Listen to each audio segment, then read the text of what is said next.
meeting. Please let the record reflect that all council members are present with the exception of Vice Chair Ritchie, who's asked to be excused. This evening, we're very excited to see that we have a Boy Scout troop in the audience. It is Troop 174, and we've invited them to come up and conduct our Pledge of Allegiance. If you'd like to step on up to the podium, right up here. Which one's a Norton? One of those is all. It's right in front of this mic right here. On their way up, it might be nice to notice that they are all in uniform. That's kind of a nice thing. Yeah, you bet. You look sharp, young man. Okay, go ahead. You can ask us to rise if you'd like to. Can everybody rise for the flag? Repeat with me the Pledge of Allegiance. Ready? Begin. I pledge allegiance to the flag of the United States of America and to the republic for which it stands, one nation, under God, indivisible, with liberty and justice for all. 2. The audience may be seated. Thank you so much. Hey, before you sit down, do you each want to introduce yourselves and tell us, well, I know you're probably working on a badge tonight, or anything else you'd like to say about yourself, like what grade you're in? I'll start down the row. James, how about you go first? Then we'll start down the row. My name is James Sorensen, and I am in 9th grade. Welcome. My name is Taz Norton, and I am in 8th grade.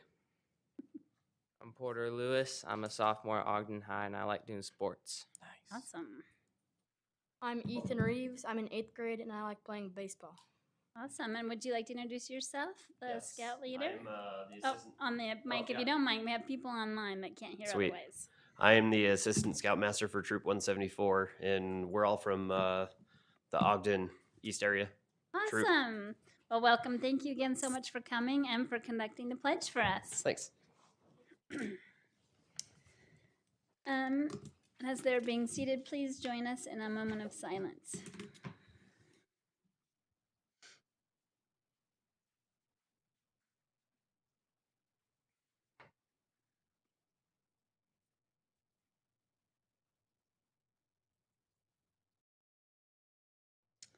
Thank you so much. And up next, we have acknowledgements. I know that Councilmember Heyer had an acknowledgement he'd like to. I do, Chair. It's with a little bit of a heavy heart that I bring this up, but I think it's you'll see why I did it.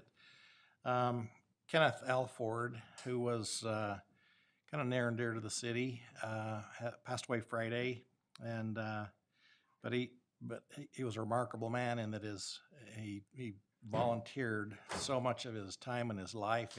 It was kind of who he was. I want to talk about just a few things that I think are noteworthy. It says his service to the nation included 35 years in the U.S. Air Force Reserve officer, retiring as a lieutenant colonel in 1990. He served as a navigator on a WB-50 and C-119 and C-124 aircraft in the 733 Troop Carrier Squadron. He was recalled to active duty during the 1962 Cuban Missile Crisis, and flew numerous missions over several decades to Vietnam, the Philippines, Guam, Wake Island, Hawaii, and Europe. And he was always a proactive advocate for Ogden. His civic contributions include serving 6 years in the Utah State House of Representatives from District 7, 8 years on the Ogden City Council, 4 of those years as council chairman, several years as a member of the Ogden City Planning Commission, and as president of the Ogden Pioneer Chapter of the Sons of Utah Pioneers, and he was also a founding member of the Hill Aerospace Museum Board.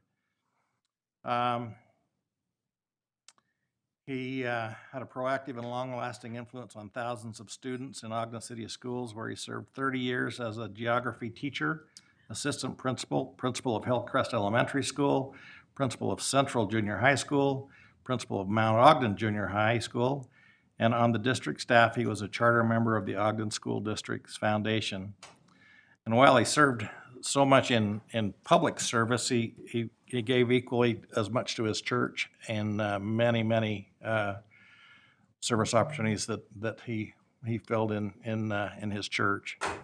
and he will be missed by many. And I think our city is weaker because of his loss, but much stronger because of his life. Thank you so much for the acknowledgement. If only I could accomplish that much in my life. That's amazing. You know, when I was trying to just add it up, his daughter called me Saturday morning, and I said, I need to kind of get a comprehensive understanding of what this man has done in his life, and it's remarkable. I hope to grow up and be like him. Yeah, no kidding. Yeah. Incredible. Any other acknowledgements from the council members? Okay, we'll move on with the approval of minutes. We have the joint work session of January 10th, 2023. Councilmember Blair. Yes, thank you, Chair. I have reviewed those and found them to be accurate. And the work session of February 7th, 2023. Councilmember Heyer. Yes, I've reviewed those, and they're accurate to the best of my recollection. And the regular meeting of February 7th, 2023. Councilmember Lopez. Yes, Chair, I reviewed the meetings and I found them to be accurate to the best of my recollection. And the work session of March 7th, 2023. Councilmember Nadolski. They're good. Awesome. And the regular meeting of March 7th, 2023. Councilmember White.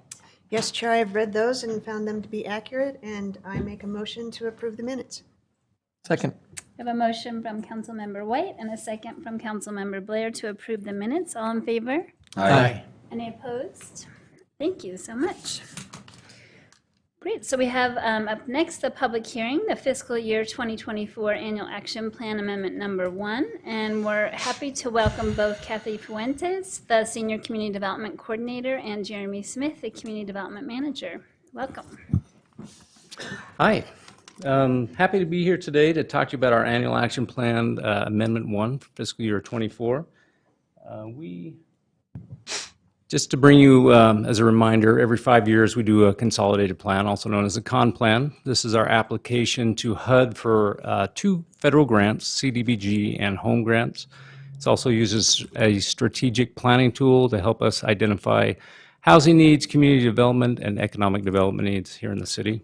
It also outlines what the city plans to do with those HUD funds for the next 5 years.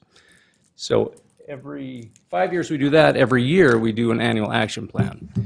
This is specific goals that are set up for the year ahead. So we came to you just before the beginning of the fiscal year and have the annual action plan approved. This was the individual action plan for the 4th program year of that 5-year period.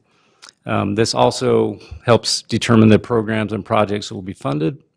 It details a budget for those funds and describes the goals for the use of those HUD funds through the year. And as we've done in the past, throughout the fiscal year, occasionally we come to you with an amendment to that action plan. This is basically for 2 purposes. It revises our estimates that we set up when we did the action plan we come to you with the actual numbers.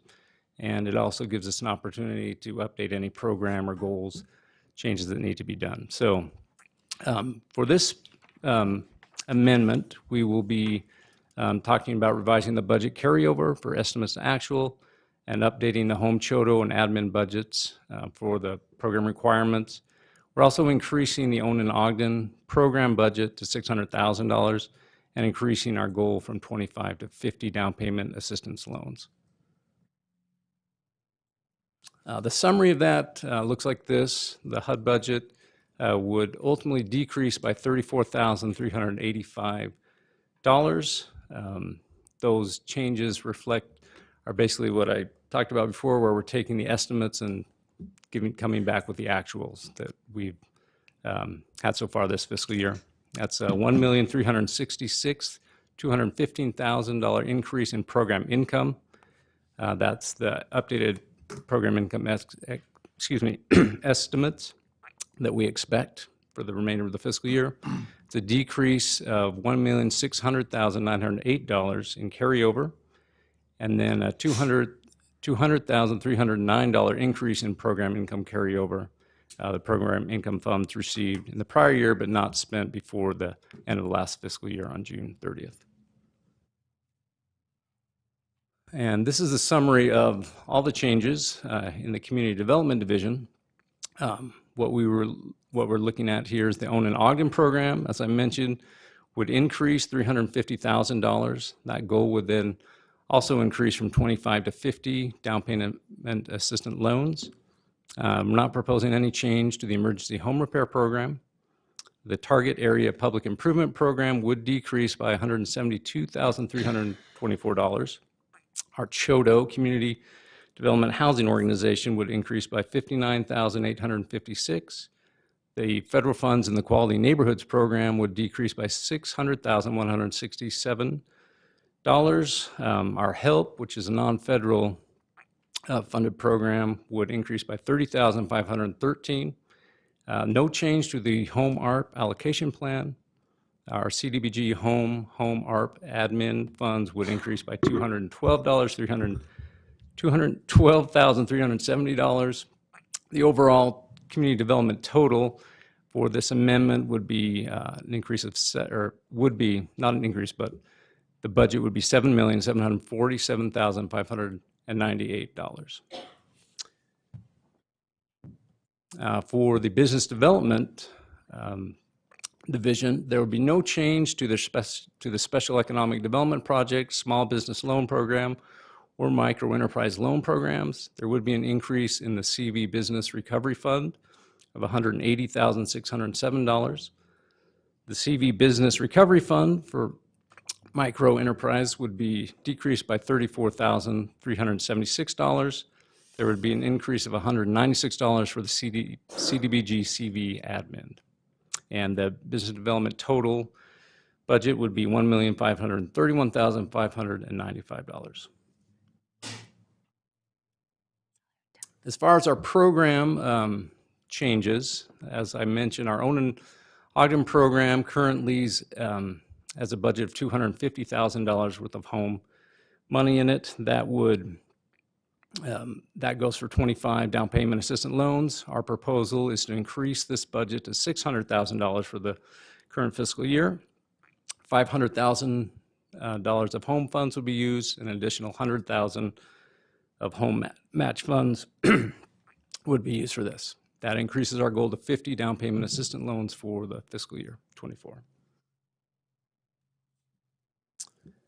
And also something we need to revise is we are proposing to adopt HUD's 2023 home ownership value limits.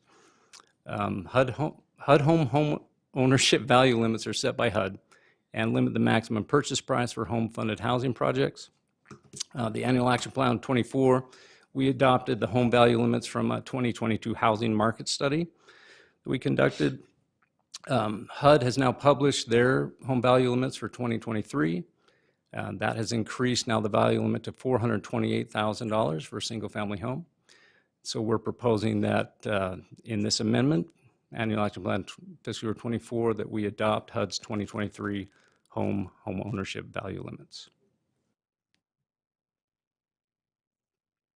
And as a certification, part of this amendment, we also need to certify that CDBG and CDBG CV requires that we declare that the Annual Action Plan, that there's an LMI benefit certification. This includes at least 70% of expenditures in this period to benefit LMI residents, and no more than 30% of expenditures to urgent need and RSA housing benefit, eliminating slums or blight. And so it is proposed that a one-year CDBG overall LMI benefit certification period, no less than 70% of CDBG and CDBG CV expenditures are to benefit LMI persons. I feel bad for you when you just have to say this. Lots of acronyms, Letters, lots of numbers and acronyms here. But so this is just the schedule of where we've been and where we are. So the public comment period started September 16th, went through October 17th, which is today. We had a city council work session a couple of weeks ago on October 3rd. Tonight is a public hearing to adopt on October 17th. And then it will go into effect tomorrow once approved. And that this amendment goes until the year end, the fiscal year end, June 30th. And that's my presentation. Great. Any questions from council members or discussion before we have the public hearing? Nothing? Okay, great. Thanks so much. Okay, for those of you here in the audience, this public hearing is about this item alone. So you'd be welcome to step up to the podium, state your name for the record, and make comment of 3 minutes or less. And if you're online on the Zoom meeting, you can raise your hand and you'll be able to do the same.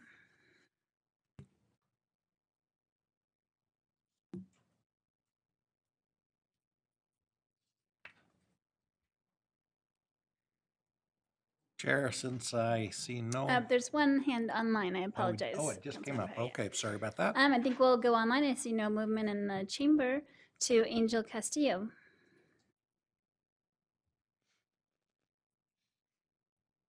Good evening. Angel Castillo, Ogden resident.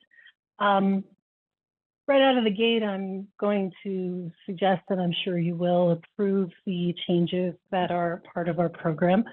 But as we all know that we have some housing challenges and we have some real barriers to overcome for people being able to purchase homes, we are still doing the same thing that we've been doing for the last 6 years. And while this is not the fault of the staff, they're doing their job, operating within their parameters. Many of you have made statements about getting projects where people can purchase homes. And while we cannot control the free market and the increasing rates of single-family homes, we need to do something different. And we need to do something different with our existing property and to leverage our relationship with developers to try new and different things. So I'm encouraging you, after you approve this, to continue those conversations and look to the state, look to the county, look to our surrounding neighbors, and see what they're doing and see what we can do differently, because we've been doing the exact same thing without change. It took us 2 years to get the HUD limits to match what had actually happened with our market. And so we're being reactive as opposed to proactive. And I'd also like to request that you as a council really dig into and look at the metrics of what we've been doing for the last 6 years versus what we're doing now. And I'm not so sure as a citizen that I'm satisfied with a handful of homes, less than 20 homes being put on the market that people can afford. And in some cases within that, it's like 5 homes, or we're going to do 6 homes. If we want to do something different, if we want a breakthrough result to allow people to have access to home ownership, I'm asking you as a citizen to come to the table, to work with your departments, to work with the county and work with the state to look at alternative solutions, because what we're doing now isn't going to change anything. And we have great programs, but they're set up a couple of years ago. They're not meeting the current needs that we have now. And so I'm asking you to look to find in the cycle where the restriction is and come up with solutions to remove those restrictions. Thank you. Thank you. Any other comments either here in the audience or online?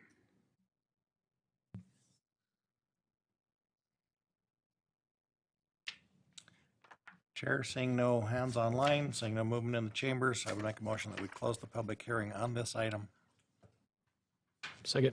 A motion from Councilmember Heyer, a second from Councilmember Nadolski to close the public hearing. All in favor? Aye.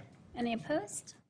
Thank you. Any discussion? I would love, Jeremy, would you mind talking to us a little bit about anything new that's in the plan as compared to past 6 years?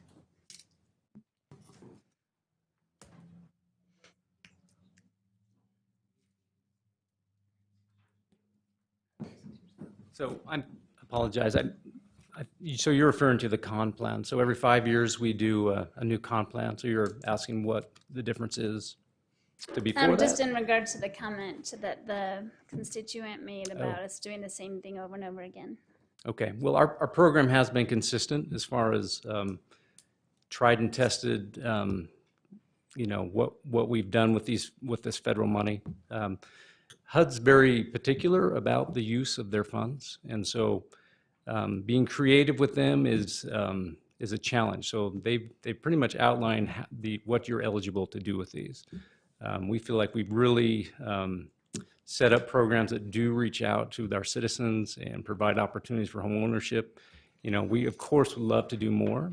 We always would love to do more units, but the constraints are always money and land and all those things. So we are working to make sure we're providing as much opportunity for home ownership as possible. Our Own in Ogden program, consistently has been doing, 25 to 50 down payment assistance loans a year. And so, this has been happening for a lot longer than 6 years. Kathy's. Hi. Oh, Hi, everyone. Thank you for your consideration. I'm Kathy Fuentes, Senior Community Development Coordinator. So every 5 years, we do a 5-year plan, and that does require a lot of data analysis, public engagement. So we do extra public meetings and outreach. And once that 5-year plan is set, HUD requires us to stick to that plan. So we're just implementing what's done. So in the next 5-year plan, we can revise our programs. If we wanted to revise a program now, we'd have to go through an amendment with our 5-year plan. So we know for 5 years, this is what we're going to be doing with our HUD funds. And that gives us the entitlement status. So every year HUD can approve our funding. So thank you. Any other questions or discussion? Chair, if I may too, just in a response to the constituent that called in, at least there are 6 or 7 people that have new homes that may not have had new homes. And so it may not be thousands and thousands and thousands, but at least to the people that do and are able to own those homes, it means something. And so I just want to also thank you for doing what you guys are doing. Well, and I'm very happy on the one hand for us increasing the amount of down payment assistance. I think that'll be great if it's still working, as you said it is now working. And then also the home value limits increase, which I know we went through a process where we did reevaluate them ourselves, and now of course HUD is trying to catch up, although that's really challenging. So I do appreciate that. I also was kind of curious. So I know that, for example, some of the newer homes that we built had like the capability to have ADUs in them right away. And I don't know if that's part of this plan too. Sometimes I get confused about where all the different projects lie or which buckets of money. But that's something new that we hadn't done in the past, right? Yeah, and I can speak to that. So that's something that's just coming online. That actually isn't something that we've done with this program, with our federal money. So that's we have a new development up on Quincy where we're building 7 new homes in there. The plan is to have them all ADU ready, so they could be easily put ADUs in those, and those plans are in place right now.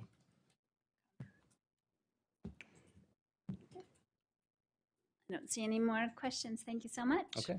Chair, I sent each of you some links to articles that I think, at least from my perspective, we have been kind of handcuffed and hand-tied by state law, state regulation, and it also, as I've learned, the developers have been a little bit struggling with this idea.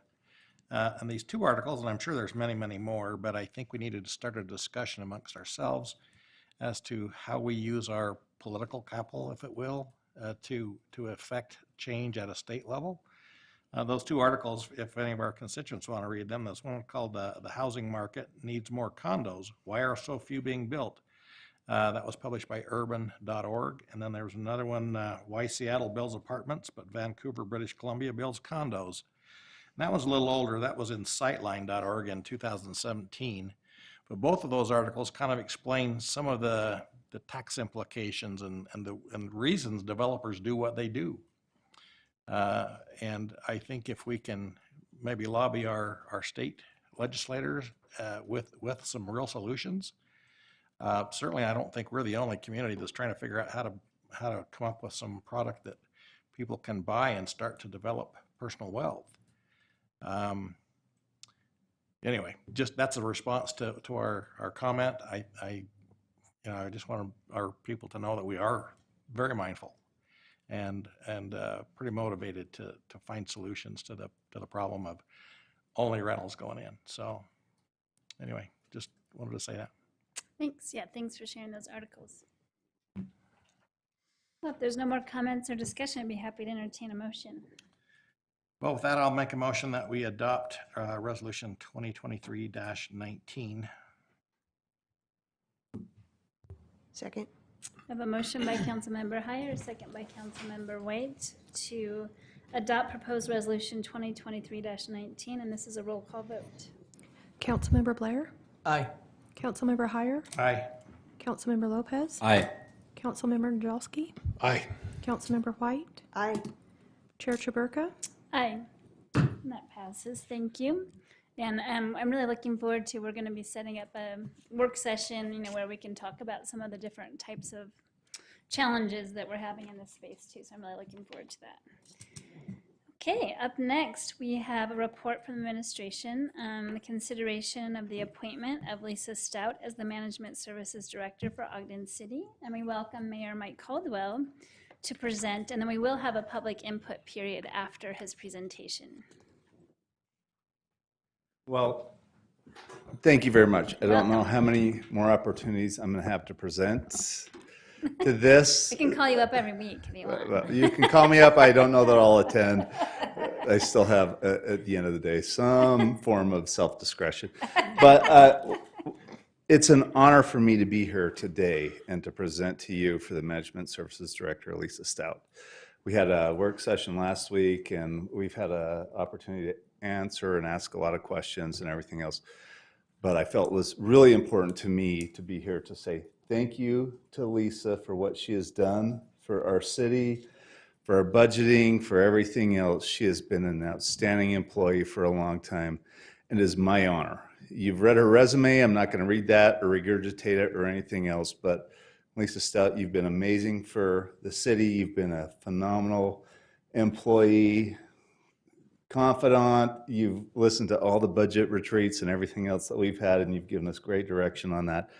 And it is my great honor to present Lisa Stout as Mara's great replacement as the Management Services Director. And I'm happy to answer any questions you have, but we are honored to have gone through a process and everything else to identify the skills needed and everything else, and she has been outstanding on all of those levels. Any questions for the mayor? Comments? Nope. No? No questions, just a comment of agreement. Lisa's been one of those employees that I've gotten to work with for my entire tenure, 8 years. I've never known her to be anything but just laced with integrity. Every single time we ask a question, you have the answer. You never try and spin it one way or another in order to influence our decision. You give us the straight facts. And there, of all the employees, I've always felt like you have had to kind of take the short end of the stick. You have to wait until the end of the meeting. You have to stay late. You have to come to so many meetings because so many of our decisions impact budget. And I've always been looking for a way to reward you for all those hours. So I'm excited to see your name put forward. So I thank you, Mayor, for selecting Lisa for tonight. Agreed. Yeah, definitely. I just respect Lisa so much. I know that we did get some comments from constituents about why do we need to put this in place now when we have a pending change in administration? And I know you talked to us a little bit about that, but would you like to make a statement about that? I think the role that position plays is hypercritical. And not to lean on your Boy Scout influence, Rich, but I always want to leave a place better than I found it. And I think what she brings in, and as we went through the whole process of evaluating people, skill sets, knowledge, ability to do all the internal things, and you can vote it down if you disagree, but I do believe we are leaving the city in a far better place than we found it. with Lisa and her experience and her background and everything else. So that's my goal in this.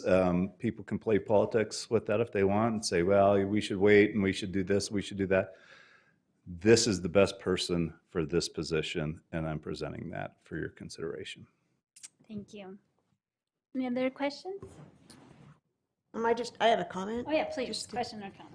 So there's not very many people that can, and I was just writing down, that can understand HR, finance, treasurer, information technology, recorder, fleet and facilities, the justice court, then go to marketing, and then diversity and sustainability. And I think you found the right person to be able to lead all of those departments. And it's not very often that you can find someone that can understand all those departments. And so Lisa's that great person that will be able to do that. And I just look forward to working with her more. Can I take a moment of personal Please. privilege? Absolutely. I agree with everything that was just said, and having been in it when I came in, having not been on the council or anything else, having that kind of a background and other people that know how it works is such a comfort. And so, I mean, honestly, I really do want this to be a gift to whoever comes in the next administration and for the next council and everything else, because that experience really matters. And that's what I'm presenting to you and what I'm thanking Lisa Stout for having provided for so long. Thank you. Thanks so much, Mayor. Comment? Chair? Oh, please, go ahead. I also, Mayor, you've taken a little heat about some of the appointments that you've presented. And, I guess someone could argue something about that, but as you mentioned, it tends to be on the political side of things.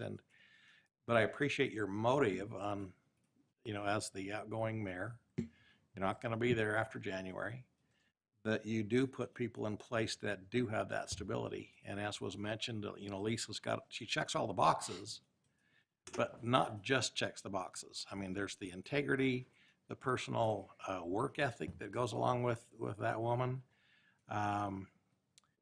She's kind and easy to deal with. So she's got some of those other things. And so if should hear her in budget meetings. She's got some sharp teeth. Well, sometimes you need a little of that. But anyway, my interactions with Lisa have always been very upbeat, very positive. I watched her come in. She's first one in, last one out. And when she does go out, she takes her job home. So I hope she takes a little time off for her family from time to time. But yeah, you picked well, and I appreciate that, and I salute you for that. I appreciate that. And at the end of the day, there's not a person on this dais, or for the most part in this room too, that aren't here because they love our community and want to see good things happen here. And she's shown that quietly behind the scenes for a long, long time, and I expect that to continue in the future. So. Thank you. Thanks so much. Okay. Anything else for me? I don't think so. Thank you very much. So next, we'd be happy to take public input about this item and this item alone. You can step to the dais here in the room and state your name for the record, and you have 3 minutes to speak. And if you're online, you can raise your hand to do the same.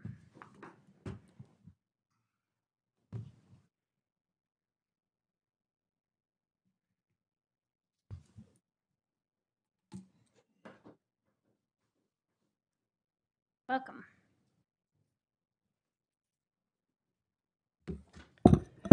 Good evening, Angel Castillo, Ogden residents, and once again, I really appreciate your commitment to accessibility by streaming these meetings so that when people have other commitments like work, that they can listen along and participate.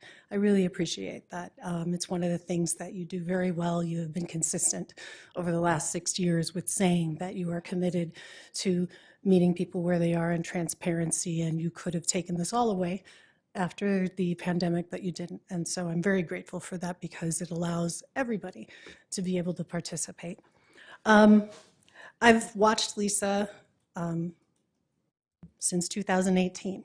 at all the meetings. She is a wonderful, lovely person. She has a great, kind, and gentle disposition. She has answers, and when she doesn't have answers, she comes back. I've seen people be a little pokey with her when looking for information. So there is no question at all that Lisa is a good person and does a good job. In sports and in business, however, when you're going to be putting together a roster for your new team, you have a tendency to wait until the draft comes up to pick your quarterback. And not to say that Lisa isn't a capable quarterback, and not to say that Lisa wouldn't rise to the top of the cream, but we don't know what we're missing. We don't know what we don't know. There will be an administration change.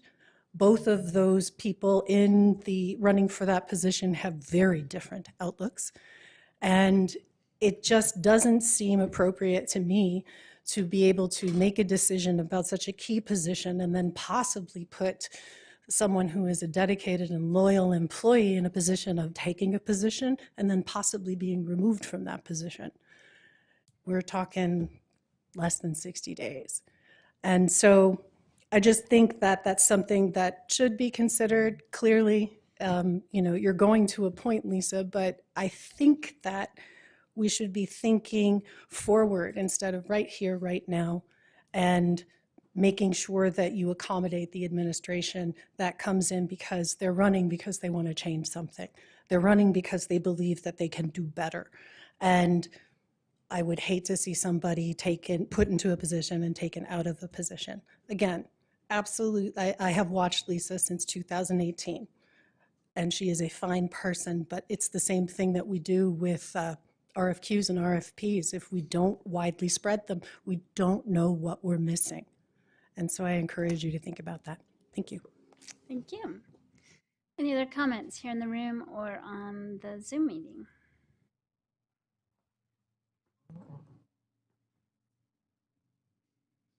Okay, I'm not seeing any, so we'll go ahead. Any other discussion or comments now that my time's up? Yes. I'll be very brief. I just want to reinstate the comment that I made to Lisa when we had our closed session meeting. This is not private because I could say it here. It's not confidential. I just said that in the times when I've had the opportunity to interview proposed appointees, this is the first time that I never had a question really for Lisa. That's what I said. And I have a big mouth, and I had nothing to say but praises for her. So thank you and congratulations for your proposed appointment. Any other comments? Yeah. Elephant in the room. I'm running for mayor. I'm one of the two. But really? So because of that, I've been asked probably more than anybody else about this in private. A lot of people have asked me about Lisa and if I think it's appropriate to wait. And I'll just what I'll tell you is the same thing I tell them. If it wasn't Lisa Stout, I might have a concern. But I am working every day to make sure that I get to work alongside you, Lisa. And I want you on the team now. I want you on the team in the future. Thanks. Okay, if there's no other comments, then I'd be happy. One more comment. I was just looking at the posture down there, and she's got Coralie and Brandy and a lot of really good people supporting her in this. So she's certainly got support from key people, and I think that's key to make sure that. So, way to go.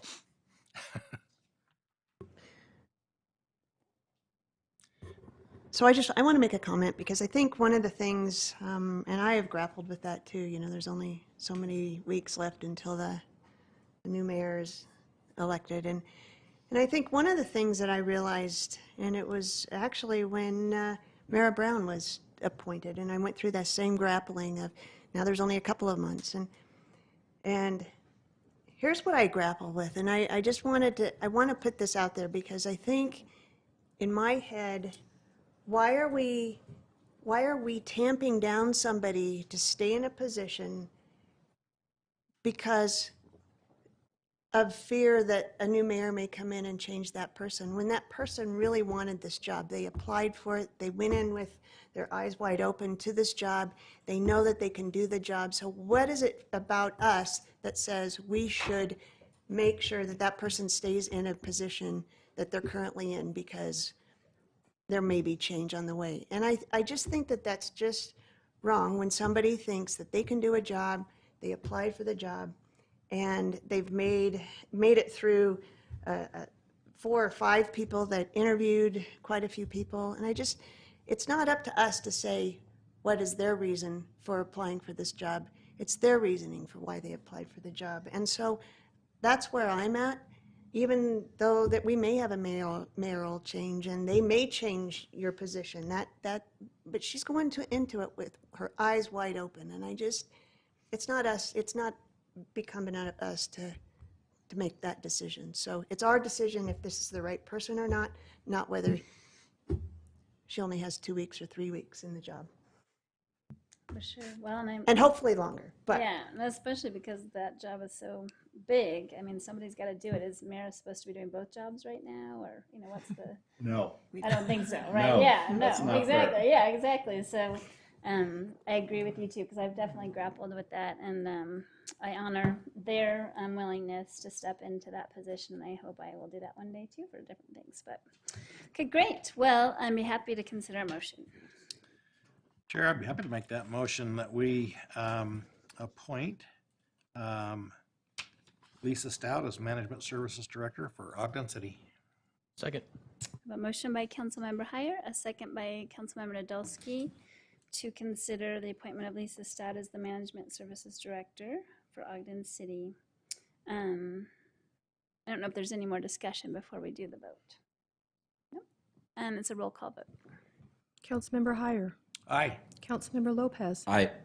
Councilmember Nadolski. Aye. Councilmember White. Aye. Councilmember Blair. Aye. Chair Chaburka. Aye, and that passes. Congratulations.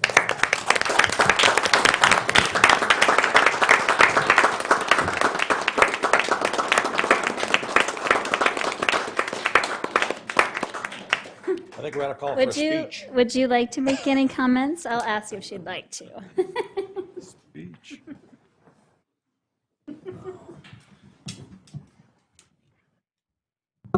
Thank you, Chair. I just would like to say how honored I am that you would put the faith and trust in me that you have, and I appreciate the opportunity I have had to work for the city. It's really been a labor of love for me, and I hope to continue to check those boxes and be someone with integrity that you can rely on for sound advice. I thank the mayor and the CAO for their faith as well. So, thank you. Thank you so much, Lisa. Congratulations. Any other comments? I want to share another thought that, in light of the discussion prior. So in my day job, I'd be, the closest equivalent in the city would be a department director. And I've told these guys the same thing, but we go through administration changes a lot in my work.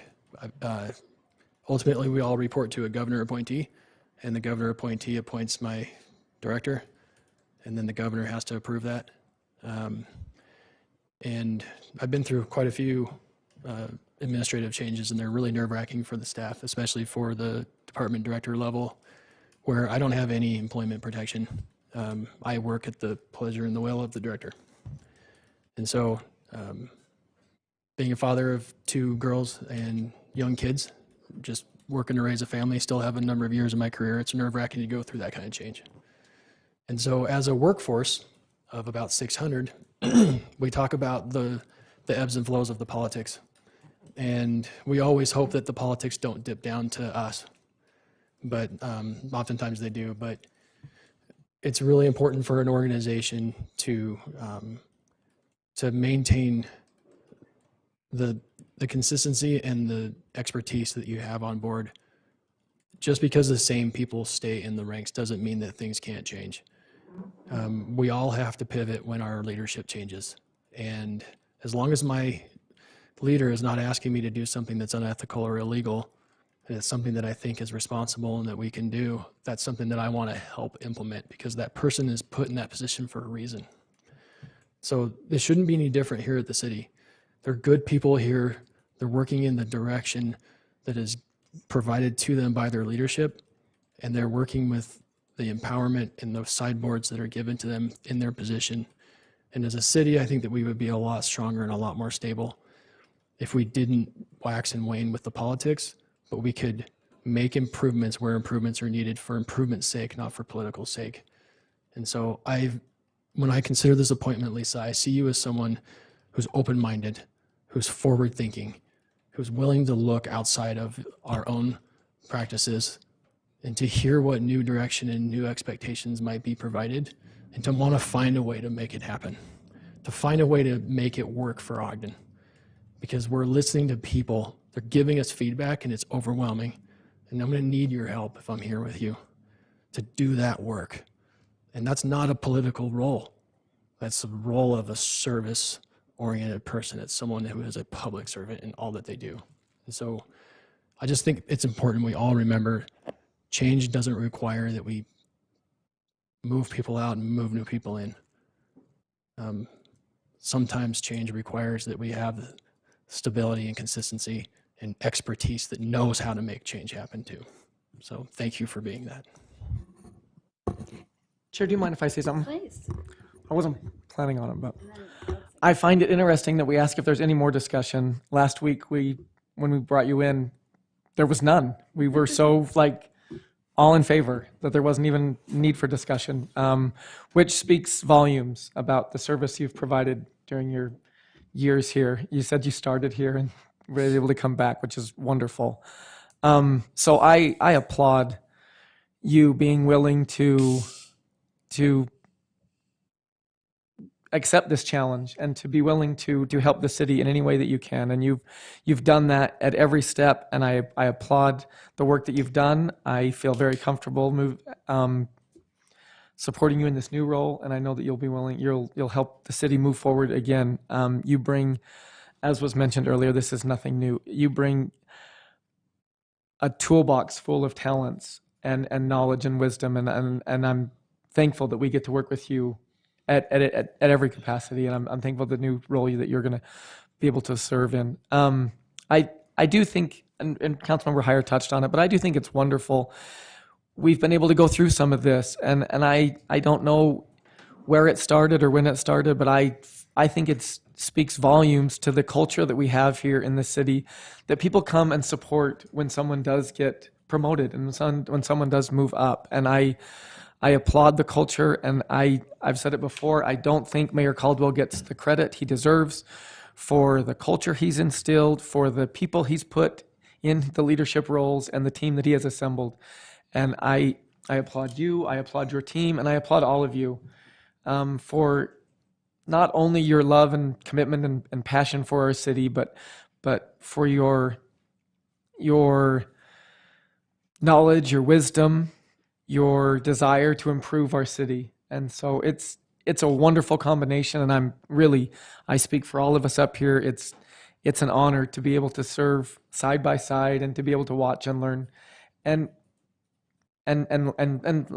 learn from each of you. So I applaud Lisa tonight. I applaud all of you for all that you do throughout the year, and I applaud Mayor Caldwell for what you've been able to do during your tenure. We truly are a better city. This building is truly better served because residents are better served because of what all of you bring to the table and what all of you bring every day.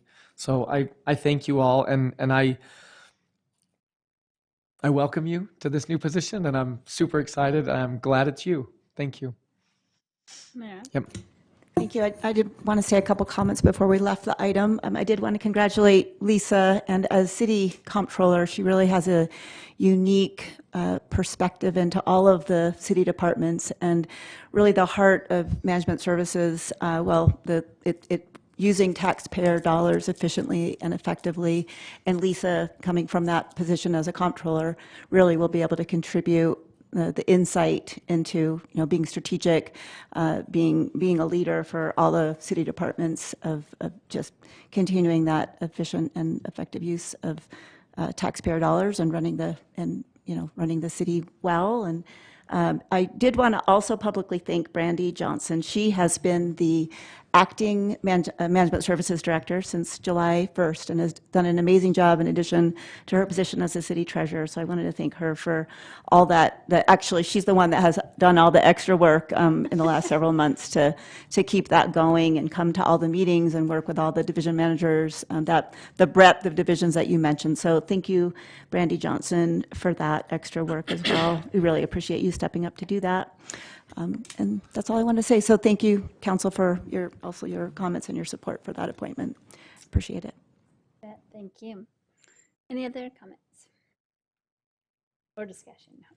Okay, great. Well, up next we have public comments. This is an opportunity to address the council regarding any concerns or ideas on any topic. You can step to the podium and state your name for the record, and you have 3 minutes to speak. Just a note that we do not have regular public comment in the redevelopment agency meeting following. So if you have any comments generally, you may want to make those comments now. Welcome. Okay, I have a couple complaints on Ogden Sure. City. Do you mind stating your name for the record? David Crosby. Okay. I want the cops won't give me no respect for nothing. Yeah, I can make a call and I get the call dispatch. I have a 3 or 4 minute, 5 times or more recopying myself over and over again to dispatch to get anything done. Then I'd be lucky 5 hours if they soap the house. And no, I get no respect from the police department at all. And then I made a call today to try to get somebody help me with my phone. Somebody called me on my phone over and over again. Cop won't even come out to the house and take a complaint. Won't even help me with phone numbers or nothing. He said, no, I can't do it, not my job. And no, I just want some respect. Fair right for me, like women get, I don't get nothing. I don't get nothing out like that from you guys. Just some fair respect, That's all I want. Somebody take me serious. When I make a complaint or my car gets stolen or someone bringing my car, come take a complaint right there on the spot instead of maybe wait 5 or 6 hours. Or don't help at all. Another complaint I have is where I live on Grand Avenue, the street's falling apart. Nobody wants to come fix the street or the street light at all. And it's just crumbling. The whole street is crumbling. And nobody take me serious. Like they think I'm an idiot or something like that. I'm getting tired of being treated like an idiot from the Ogden City Police Department and the city. So I just want some comment.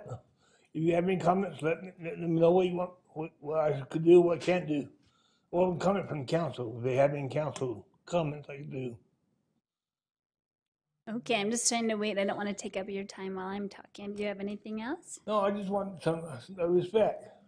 That women request like I want, from the police department, from the city. When I want something done, I want something done. All right? Okay. Thank you. Maybe we can follow up with you after the meeting to get more information about which part of the street of Grant Avenue and other At 550 Grant Boulevard, that street right there, that falling apart. Light don't work, street falling apart. Nobody want to come fix it. Okay, we'll let the building or the public services know. Thank you. We can go online with Hisato.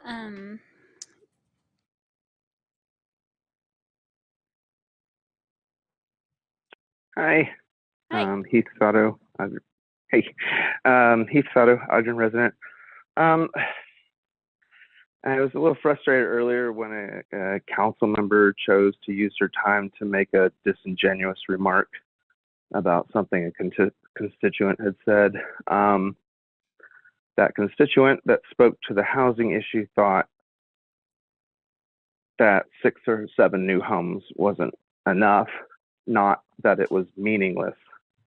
I think anybody could have figured that out just from listening. That was not something that constituent ever implied. Quite the opposite. She merely thought we could do more. So it's kind of disappointing to see that. That said, I'd like to thank Council Member Heyer for speaking to some thinking outside of the box and recognizing that we could be doing more with working at the state level and looking outside of Ogden and even outside of Utah for solutions that we may not have even considered yet. I've seen his growing concern for our housing situation and his willingness to work on it, so I'd like to thank him for that. Thanks, that's it. Thank you. Any other comments here in the audience?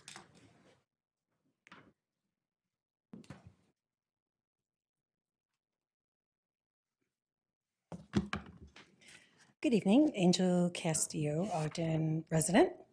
I too am thrilled that Councilmember Heyer is collecting articles and looking into different ways of looking at housing. It is innovative thinking that is going to get us out of our problem. And there are plenty of other people who have similar challenges, and it's just figuring out what their widget looks like versus our widget and how we can take what they've learned and apply it here. And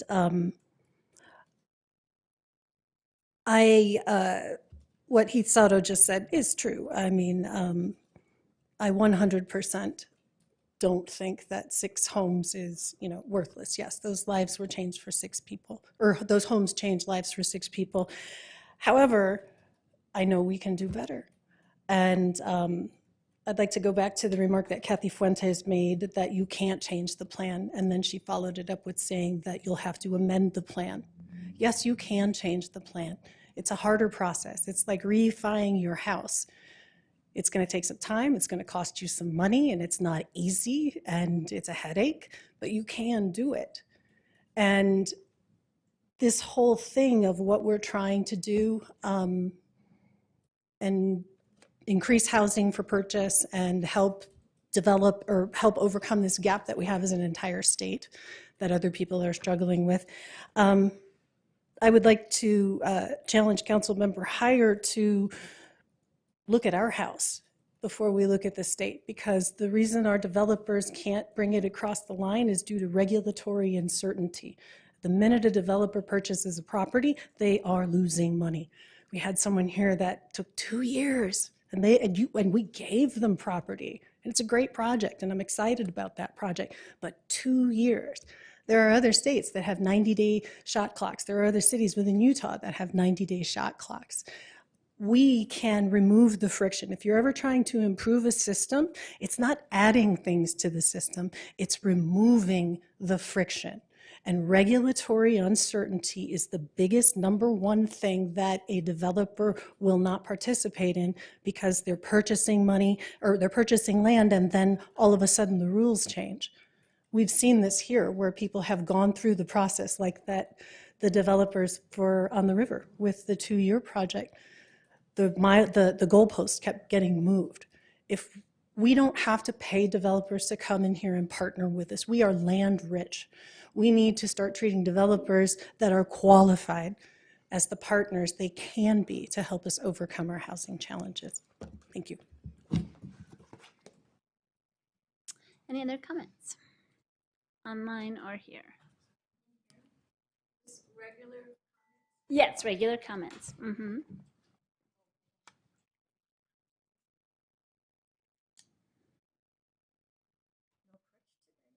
Oh, yeah, you're doing great. Teresa Holmes, Ogden resident. What I'm thinking about is how in the heck do we push for accreditation for our museums now that we have the land, the collections, and the building, And also, I'm with Visit Save Union Station. We have over 2,000 members now, and we're all for saving our museums and our artifacts. If we're not careful, Salt Lake's new museums will end up with half of our collections. You wait and see, It's the way it is. And also, Bill Dodge wrote this. It says, my question to the legislature is, why is Ogden's already existing Utah State Railroad Museum approved by the same state legislature not receiving any funding for Ogden. Where are our state legislatures on this? Are they voting to allocate millions for a new Salt Lake City museum while ours fight for life? Didn't Salt Lake City just get a new natural history museum? Is Ogden even taking this up with our legislatures? What are they doing for Ogden in our pursuit to save one of our most historic places in Utah? Indeed, in the Western U.S. You know, this is pretty darned important. I'm kind of tired. I've been up since 6. I worked that home show over at the Layton Hills, Layton legislature. Well, anyway, I've had a heck of a day. And I decided to come down here anyway because I'm going to beat the drum until it won't beat anymore. So where are we on this? We need accreditation to get the big grants. So why are we messing around with developers building a new building? Unless it's going to be big enough to hold all of our collections. And from what I understand, it would only hold 3 cars. How do we enlarge this and make it a bigger pursuit? And after 21 years as a docent in the museums and over 7,000 hours, I have a right to speak up, especially when I was told they were going to erase my hours. They forced me to sign NOC, and I did talk to RSVP about this. They can't do that. They were at the meeting today too. There's a lot of nasty stuff going around, and locking Lee Witten out of his office was one of the meanest things I've ever heard, So if they can't treat us better, who in the heck wants to volunteer with that bunch? Thank you, Teresa. Yeah. Looks like we have Linda online.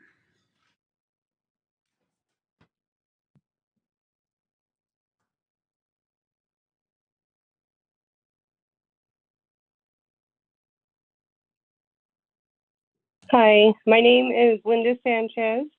I do want to say thank you. I am not a homeowner, and I see the growing need for nurses and stuff like that, but most nurses on a single budget really can't afford to purchase a home at this point. And I am not I would prefer not to be in high density housing, stacked on top of each other. And so I do appreciate any opportunities that you guys can provide to the working folk here in Ogden to try to have the American dream. Another thing that I did want to bring up as a concern with us getting so much high density, the trails are such a great stress outlet for everyone. One of the concerns I have is I know somebody that was up on the trail and that there was a problem. I don't know if the trail's not marked well or whatnot, but they were threatened with a big knife and a big dog. And the police were called and a police report was made and nobody ever got back. And I find this to be a problem because, we'll not only have the regular, our regular public citizens here, not only that, we get a lot of people that up on the hills that are not from Utah.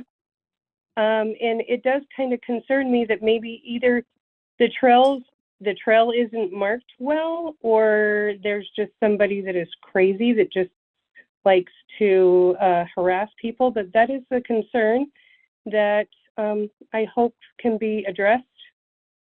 And I yield back the rest of my time. Thanks, Linda. Anyone else here in the room?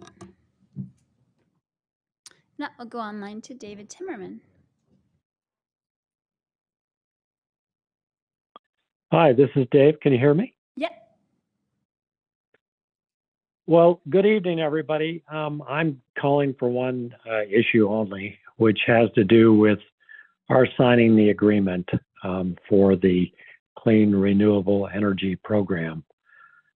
I know that the mayor, of course, is not running for re-election. Everyone knows that, and I appreciate the fact that we're all still hanging in there so far. I really hope that we can have a majority of the council and the mayor sign on to this agreement. It's critical. It's been 4 years in the process. And why is it important? Why is it critical? Because we don't have other alternatives to try to move ourselves forward toward a better way of producing energy, not just for Ogden, but throughout the state and worldwide. And so I would ask all of you to please continue this good work of trying to finalize the process, which we have worked for, 3.5, 4 years now. A lot of people have fallen by the wayside, but I know that almost everyone supports the idea of clean, renewable energy.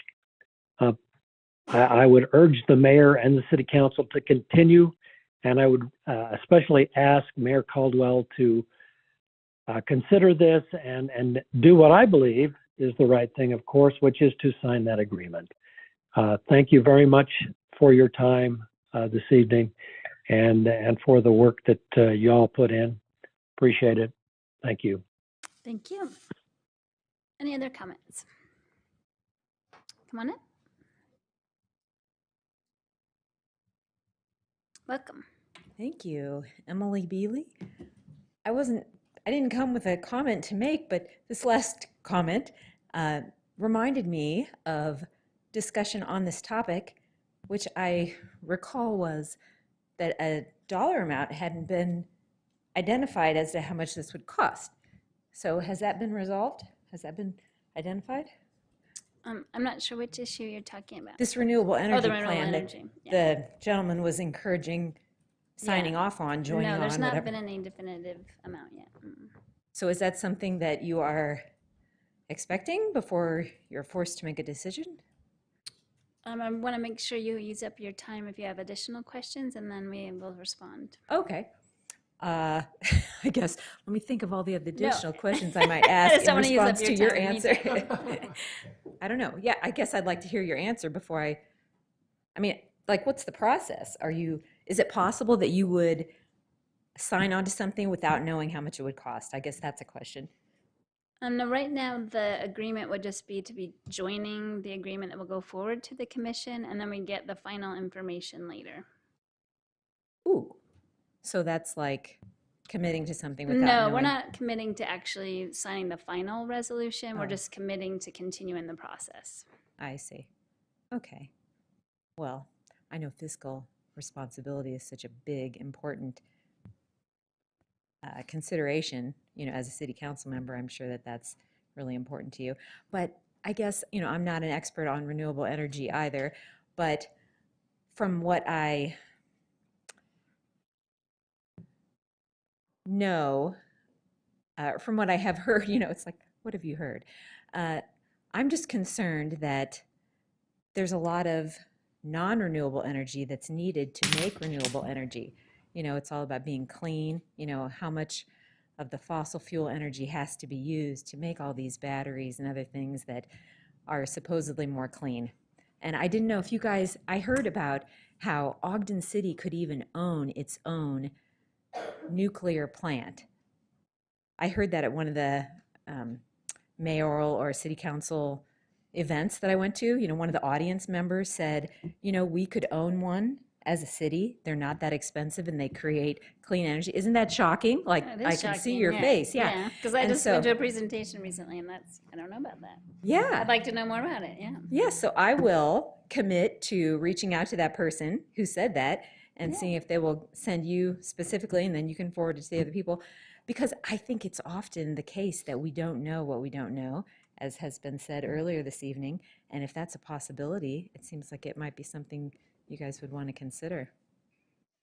Great. And if you reach out to me, I'd be happy to catch you up on the process for CREA too. Super, thank you. Emily? Yeah, she said her name. Yeah, you said your name, right? Yeah. I'm like, I know your name, but I also think you said it. Yeah. I'm like, thank you, though. Okay. Looks like that's all the public comments. Let's see. Well, Linda, I don't know if you're still on, but I definitely would recommend if you would reach out to me or someone else with the specifics about that incident, we can find out more about it. I mean, I'm not the person that can resolve it, but I can connect you with the right person. Let's see. Any other comments that council members have in relation to the comments?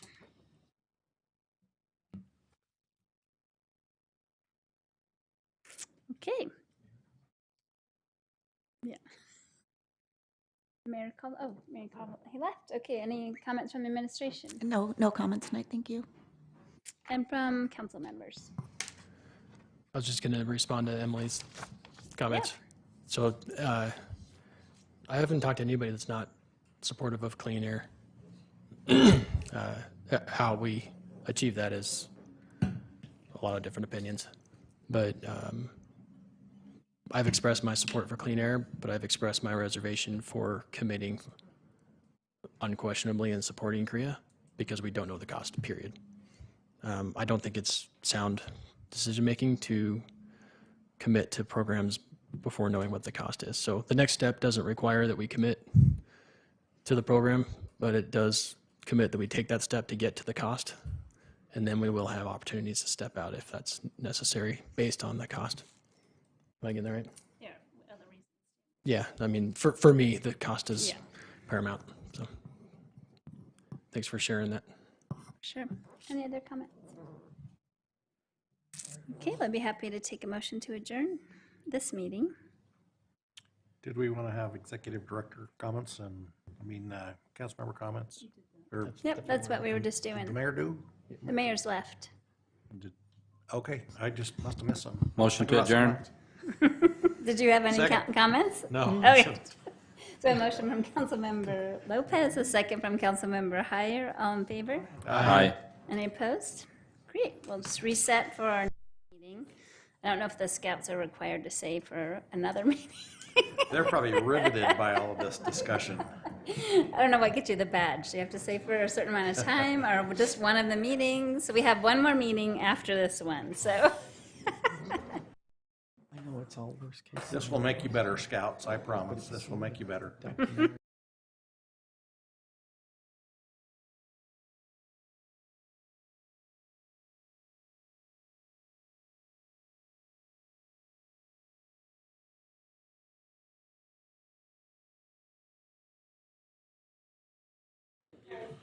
And doing the pledge, even though it was embarrassing.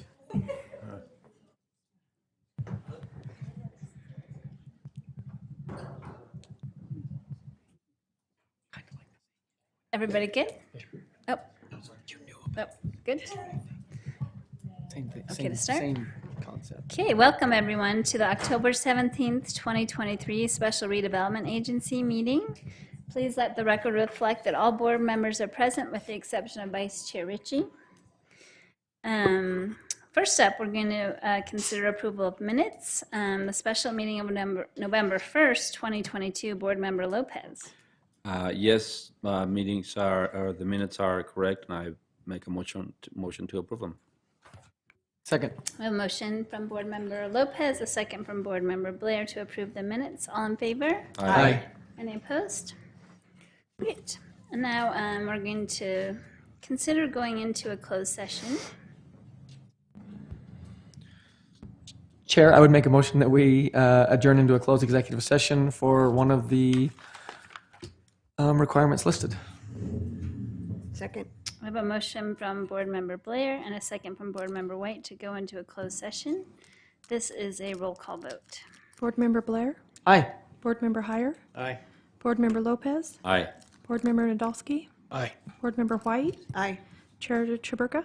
Aye, and that passes. And I should just let the audience know we don't expect this to be a long closed session, and we will be coming back into the chambers for item number 4. Oh, the people online, I apologize. If you're on the Zoom meeting, what you'll need to do at this time is leave the Zoom meeting, and then I don't know how they will know when to rejoin. I don't either. Well, I apologize about that. So they won't be able to get in while it's locked, so they could just try every little bit. Or they could be monitoring on the Facebook page. Would that work? Okay, so sorry, we didn't think this through before we decided to do it this way. So if you're online, if you wouldn't mind signing off of the Zoom meeting, and then you can monitor by the Facebook feed to see when we come back. And then you can rejoin the Zoom meeting if you would like to make comment. The challenge is once you, if you don't leave the meeting for the closed session, you'll get kicked out and you will not be able to rejoin from that number or that account. So that's the challenge. So please leave the meeting now if you'd like to be able to rejoin when we resume in chambers. Okay.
agenda out. I apologize. Okay. The next item we have on the agenda is a report from administration, the proposed real estate purchase contract at 1781 Gibson Avenue. Chair, if I may, I'd like to make a motion that we table this item to November 7th, inasmuch as we don't have a full council or board, I guess is the right word. Second.